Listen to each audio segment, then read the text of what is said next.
Yorick's Journal, October 10th, 2020. My soul is a sea sifting motions.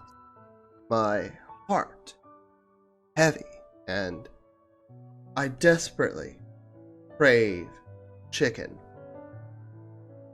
I told my Kelly mom, and she said I was lethally allergic to chicken, and that if I eat it, my bones will break out in hives. My skeletal stomach remains a vacant void.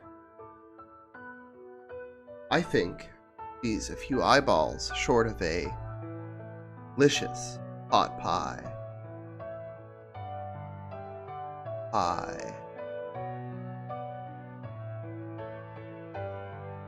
Yorick's Journal, October 11th, 2020. The Keeper hails. Too lazy to do an intro for the episode on China. He says I have to do one for him, but I don't want to. I just hope he doesn't steal my journal entries for content again. He is so mean, and he only wears that mask to cover up his stupid, ugly face. Yorick's Journal, October 11th, 2020. I had a dream last night. The old bones had returned from the sea, and he told me tales of his journey to distant lands. He told me of his voyage, how it took him beyond earthly waters into a sea of dreams. He visited palatial cities and terrible, savage shores. He sailed through vicious storms and quiet doldrums to the great falls at the edge of the waking world. He sailed over the edge, peering into the abyss. I woke to the sound of crashing waves and distant storms.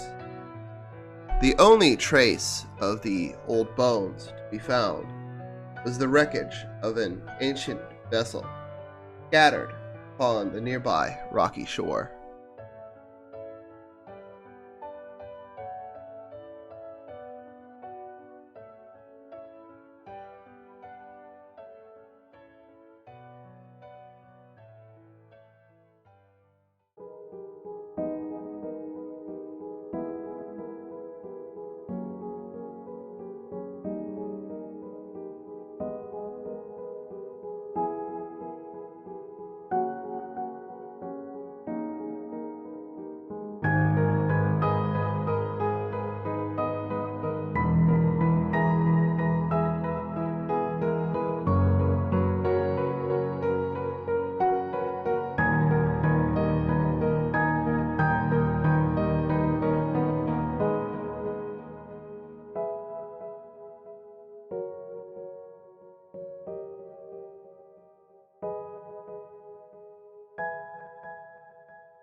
Qin Shi Huang.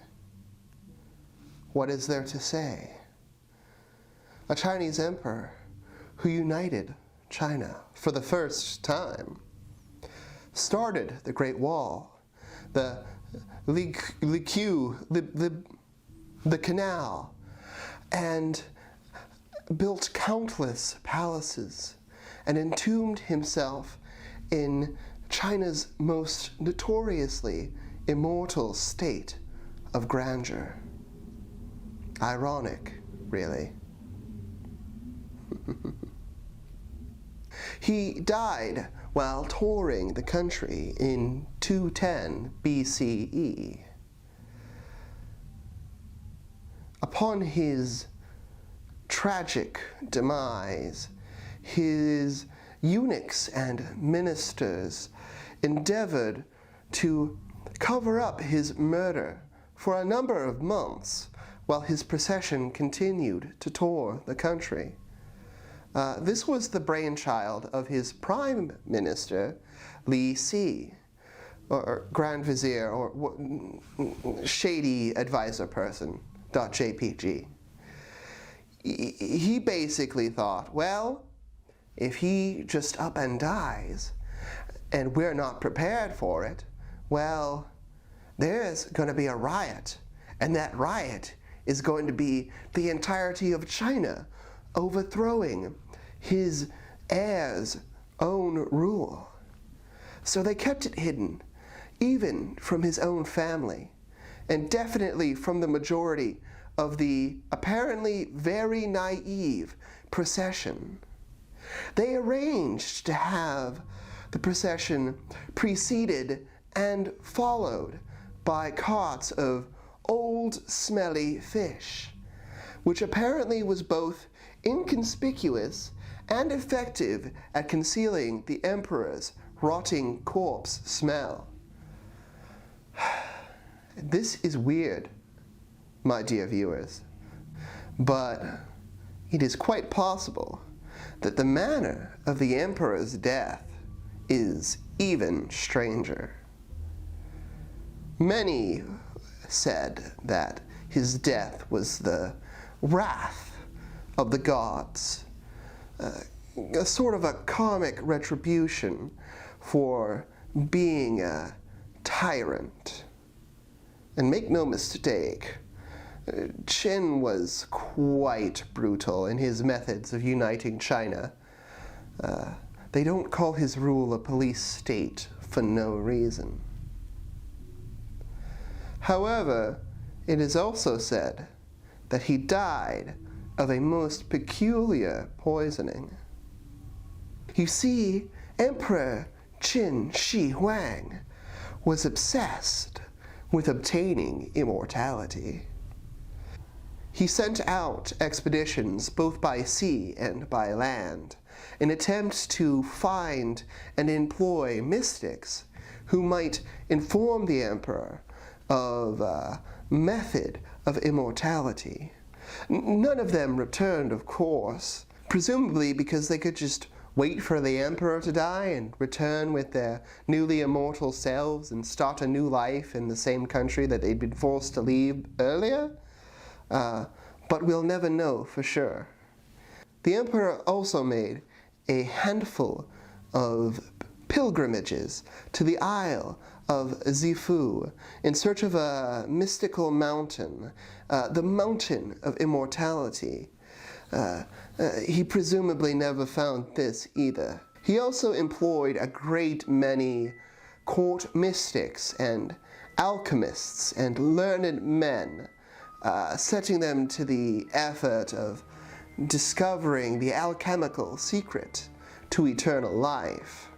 It is even speculated by some that a sort of voracious destruction of books and written knowledge that occurred earlier in his reign might have been done in hopes of facilitating a certain focus on the alchemical arts. Of course, ultimately, if legend speaks true, his court physicians prescribed to him pills containing cinnabar, or basically mercury ore. Now, I don't think I need to inform any of you, dear viewers, that anyone who does not wish to die a slow, painful death should not by any means take into their body any amount of heavy metals. Mercury especially. I mean, the stuff can kill you with a drop if it's refined down. Nobody apparently told the Emperor this, because he scarfed them down like a couple of delicious candy mints. Needless to say, his death was inevitable. Qin Shi Huang, the man who united China under his tyrannical rule, began work on wonders that we experience as a world to this very day. And the quack who would have lived forever. And perhaps most importantly, that guy what was buried with all them clay lads round his tomb.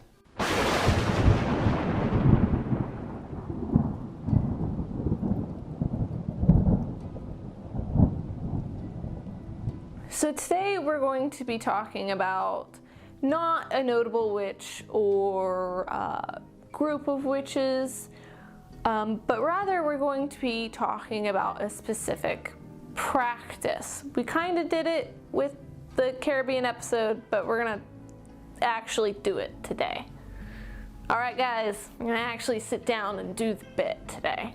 So today we're gonna be talking about Chinese shamanism or Wooism. And I found it to be kind of an equivalent to basically the societal witchcraft of China.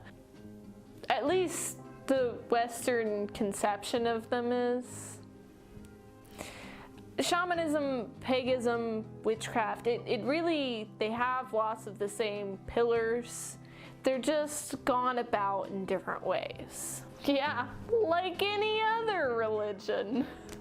All right, to start you out, Wooism, or the practice of it at least, really gained its prominence in the Shang dynasty. There was a lot of push towards worship of ancestors. These people who practiced were called Wu, wouldn't you know? It literally means like wizard or sorcerer, you know, if we're translating the actual Chinese word to an English word, and we're just like, yeah, that's definitely what it is. Anyways, so these practicers would be called Wu, no matter the sex. Later in the Zhao dynasty, you kind of get a separation, and there's two different terms, Wu for female and Z for male. But we're gonna focus on the beginnings here. So these people would practice. They'd often be in charge of family rites, religious rites. They'd be mediums for the gods, the deities, running around, you know. Ah, the fox demon is displeased in our village. Tell us, Wu, why are they displeased with us? That kind of thing. So it really mirrors heavily, you know, the importance of the family, of the deities, just like you'd see in some of the other religions, the other practices around the world, like voodoo, you know, the speaking with the spirits, finding out what they want, the importance of family, ancestors, like you'd see in Obe or hoodoo. That kind of thing. There are lots of mirrors, even though it's most certainly its own thing. But most importantly, these people had a place in court too. There were court shamans, essentially, you know, that were paid by the emperor, worked for them, to read the stars, speak with the spirits, fortune tell in some cases. You know, the Chinese old wise man. Sorry, stereotypes. Would come forth and put forth the spirits are displeased today for this reason. Let's, you know, fix this so they're not continuously displeased with us. My nose itches. Can you hear me scratching my nose? So this development of Wuism would continue into the Zhou dynasty. It kind of falls away at the tail end of it because we get a surgence of Confucianism and Taoism, and they take some of the bits from Wuism and like give it a more set structure, because Wuism really differentiated from region to region. Every village was different. The kinds of rites these Wu would perform would be different, and so it was kind of a personal practice. You know, your beliefs in it would vary from the village over the mountains beliefs, because different spirits would inhabit different villages, so on and so forth. You just get a lot of differences.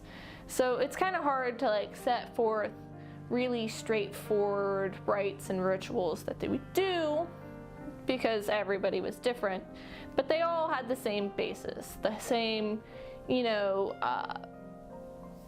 working with the spirits, the same ancestral rites and such. It's all the basis of this shamanism. In fact, some scholars even believe that shamanism, paganism, these pillar cornerstone kind of religions are what brings civilization forward in time. Basically, these practitioners become the teachers and the heart of a civilization and help to band the people together to create civilization. It's really interesting. There was a little bit on it as I was doing some research, and I found it kind of fascinating that such a thing would be a cornerstone of civilization as we know it. But that's a video for a different time, if it's even a video at all. And so I'm gonna wrap it up now. So even though Wuism can be different all across all of China, it's really those standard factors that bring it together and unite it as a practice, and helps unite the people who practice it as well.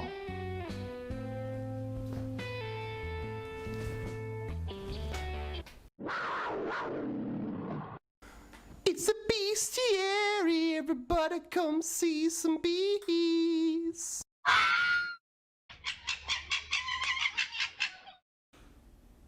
Nine-tailed foxes. There are so many versions of them. Japan has a version, Korea has a version, I'm sure other people have a version. They're in movies, video games, books, you name it, you could probably find a nine-tailed fox in it. But they all originate from one place, China. The Chinese nine-tailed fox, the fox spirit demon, is one that is incredibly beloved.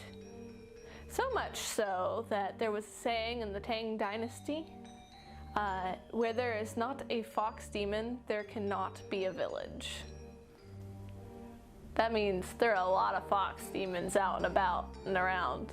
The foxes have beautiful white fur, occasionally with red markings across the eyes, face, down across the body. Just depends, village to village, fox to fox. You know, they don't all look the same. Their fur, soft and brilliant, Not enough of it to make a whole fur coat. I wish. But they've got 9 tails, so you know that does mean 9 whole neckties.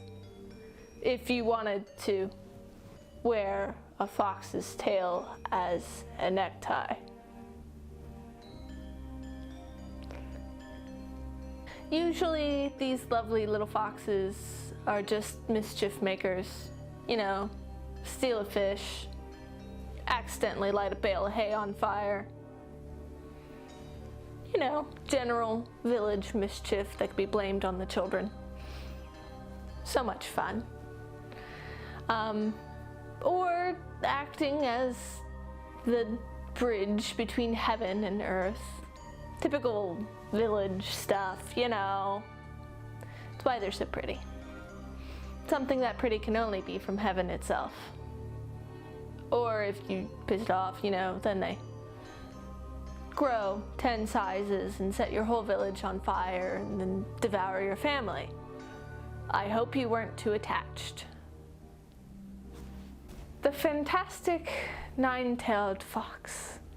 A thing of beauty, a thing of grace, a thing to be feared. As it stalks through the night, remember to pay your respects to your local fox demon. Otherwise, who knows? You might reach a grisly end.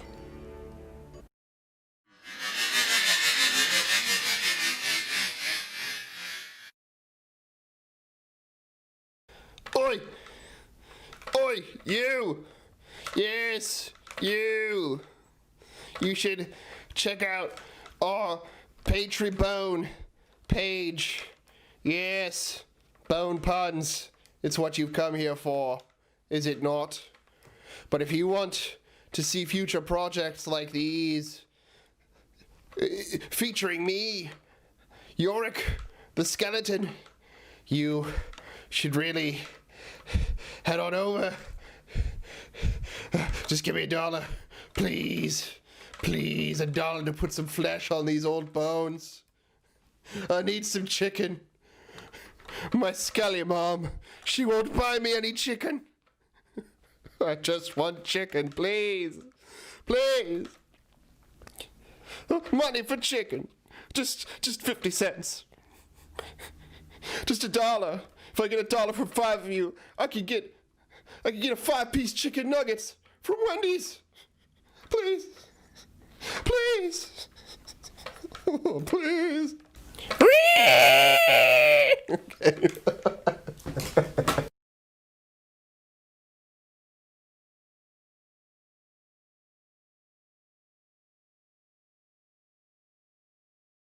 It's clicked.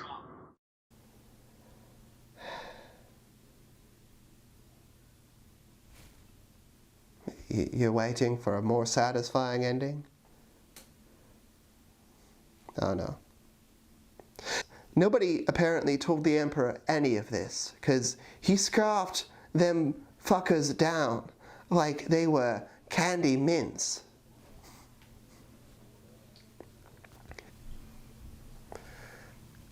Qin Shi Huang.